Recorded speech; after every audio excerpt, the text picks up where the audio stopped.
No, no.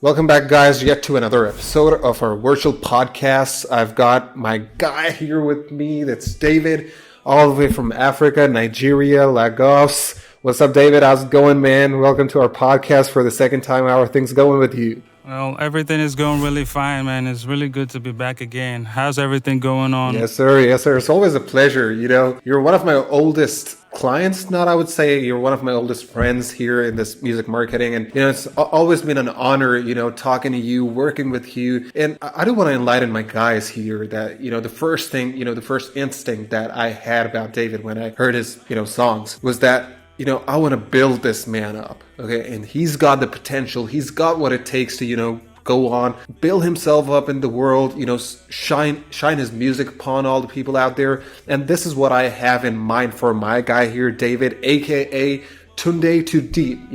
Feel free to check out all his Instagram, YouTube, all the links below down there. He's an amazing artist, man, and we're going to be talking about so much of his stuff right now. In our previous podcast, let me give you guys a recap of what we talked about. We basically talked about, David's come-up story, how he actually got into music, his inspiration being Bob Marley, his basic sound, I would say, is more on the African Afrofusion side, covers up the reggae, and now he's come up with this banging release right now that I so want to talk about, David. Honestly, tell me about it, man. Like, first of all, I do want to say that Success Fever has been literally the only song in my phone's playlist that I listen to of my artists. Okay, I do work with hundreds of people, but Success Fever and being, the music, the lyrics, the composition was just so top notch, man. I don't have words to explain, Now, it's literally one of the best tracks of 2023 that, I've personally listened to. But, now comes the part where you just send me this new track, Go Low.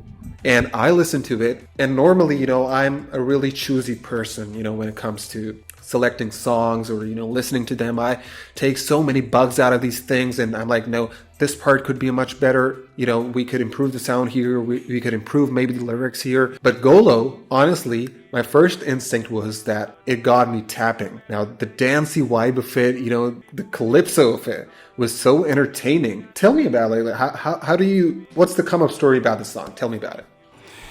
Okay, so for the new song, Go Low, what I did was my friend actually sent me the beat, and I had the chorus a little while ago.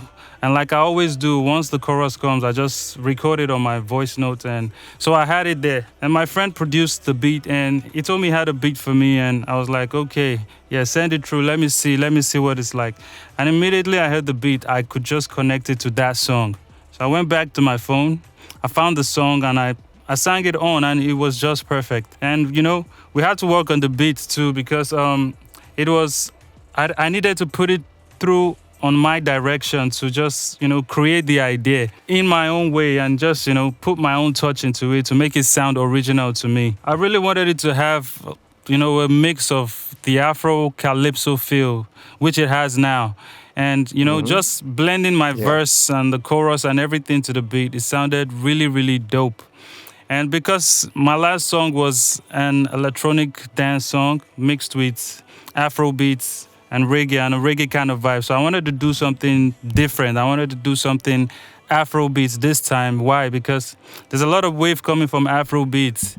And because I'm African, I wanted to really do something in the likes of them Rema and them Burna Boy, them Wizkid, just to make it very, very world class and versatile and, relatable to my peers back at home, African people. Most definitely.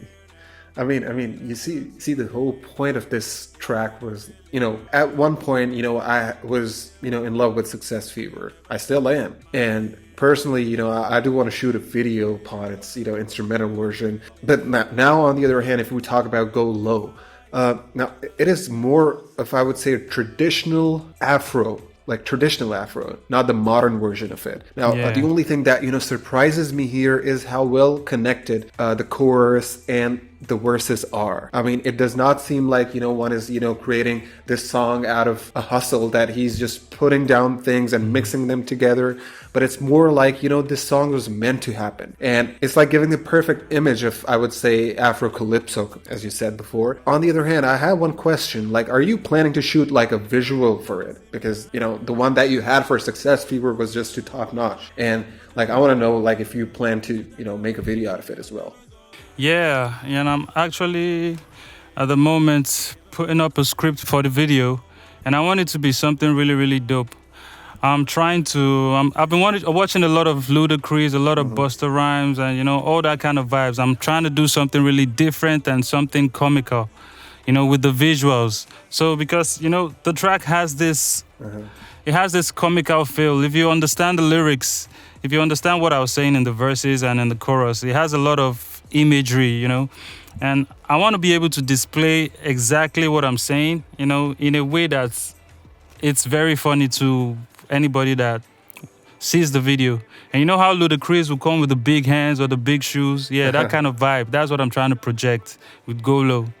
But definitely, it's a dance song. Yeah. So there's going to be a lot of dancing in the video, a lot of it, different kind of African dancing mixed with, American creep walking, a lot of things. I have big ideas for the video, and hopefully it's just going to play out exactly how I see it in my head. Perfect. I mean, I'm so excited to, listen to this and see the video as well. Let's talk about a bit about, your future plans, because like people already know you, okay? And you've got like a core fan following, especially the African and the American side of, borders. Now, I know a lot of people who I've introduced you as an artist, and, they're really interested in your sound, especially when it comes to the versatility of it. Like when I say that my guy here is not just like an Afro pop or an Afro fusion kind of an artist. He's not focusing on one genre. And this is the only thing that, interests a lot of people. Like you're onto the reggae side of things. You make Afro pop. You just came up with like an Afro Calypso track as well. Now, this is what actually defines the true talent of an artist, which you've got, by the way. Now, speaking of which, now, in the times to come, like this question that I have for you is, right now we're entering into 2024, right? And we've got like a full year ahead of us. Now, I've introduced you to a lot of people, okay? I've played your songs in my office and people love you, even in the United States. Now, in my opinion, okay, this is something that when you're a naturally talented artist, you get that appreciation. Because to me, there are a lot of people that I work with, and to be very honest with you, majority of them are maybe not that talented or not that consistent. Now, that is the only thing that separates you from all these people out there. Now, the question, coming back to the main question, which was that 2024, we're starting big. There's a lot of things that, you need to do. So I want my viewers to know that what has Tunde Too Deep in his pockets right now. Like, what is he gonna do with his music? Is he gonna come up with maybe an album this year, or maybe like keeping it on the lower side? What's up with that? Okay, so basically I plan to drop an EP, but that's gonna be later on at the end of the year. I still want to drop at least one or two more singles before I drop that. And I actually have a song. Like, I remember the last time we spoke, I told you I wanted to work with an A-list artist back at home. So I already did something. I did something with Skibi Mayana. I don't know if you know Yes. Skibi Mayana. He did Baddest Boy with Davido. He has a song with Wizkid too. And we have a track titled Dan Dubele. It's actually a Yoruba word, but we made it sound South Africa. And the beats is Amapiano. And, it's actually my first time writing on Amapiano. And it's really dope. But I'm trying to drop Golo first. And, that song is titled Dan Dubele. It's coming really soon, featuring Skibi Mayana. So that's going to be my next project after Golo. When does our audience expect Golo to go officially out on YouTube and Spotify everywhere? Well, it's going to be as soon as possible. As soon as possible. At the moment, I'm already working on the mix. It's being mixed by Matt Sims. He's the number one utmost Dolby mixer in Asia. And, he's worked with a lot of international artists and is working on it right now as we speak. Perfect. I sent the stems to him today. So I'm hoping to get I'm hoping to get it back in like a week, and once I get it back, I'm gonna start working on the video right away. And here in South Africa is summertime now, so I want to make use of the sun because winter is coming soon. So I want to use the sun to shoot the video. I want it to be like a summer vibe kind of video because the song itself is like a summertime vibe. So yeah, so that's what's up with that right now. That's what I'm working on. Right. So you plan to basically drop it with the video. So there's not going to be an audio version first, and then you basically make a video like majority of people out there do. So you're planning it to do it all together. You make the video, you have the audio, then you drop it all at once, right? Yeah. So what I want to do is I want to drop both at the same time. I want to drop the both of them at the same time. I want to drop the audio, the video at the I same think, yeah, time. that's a better strategy. Yeah. So most of my songs, I always drop the video and the song at the same time. So I want to keep that pace up. And I do most of my video promotions back at home, in Africa, in Nigeria specifically. And, while online promotions is going on, I'm doing TV stations back at home, satellite TV like, Sound City, MTV Base, Trace. We have some other local ones like Music Africa, and what I try to do is get it to the local stations back at home too, so everybody can get a feel of it. I also know a couple of DJs back at home that are coming up in the game and that are really good, that I've developed some friendship with over the years. So I'm going to have them, play it and, help me pass it on to other DJs. Because I know they're going to like it in the clubs because, I intentionally did that song for the clubs. And I'm really hoping it makes that big wave, very big wave, like Rema's Calm Down, Take Over. I was very, very specific with my lyrics because I made it, very universal. I used universal lyrics because I was speaking in Pidgin English, and Pidgin English is basically the major kind of English that all Africans understand, and I believe that Pidgin English is also getting that wave worldwide right now, just like the Jamaican patois is doing right now, with the likes of Burna Boy coming with Shayo, Anidigbo and Shayo. So I'm trying to use very relatable words, so everyone can relate and actually understand what I'm trying to project. And honestly, David, let's talk about Calm Down. Okay.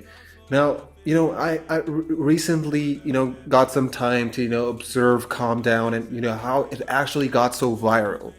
Now, see, with a song getting so viral, it's honestly speaking, it's like 1 in a million chance, first of all. But the approach of the song needs to be very clear. Okay, right now with Golo, that is exactly what I see. But there is a specific category that you've got to target in order to get this viral. For instance, if we talk about TikTok, let's just say. With TikTok, it's really important, especially with Calm Down, the first thing that got viral was like a small portion of that song. That was it.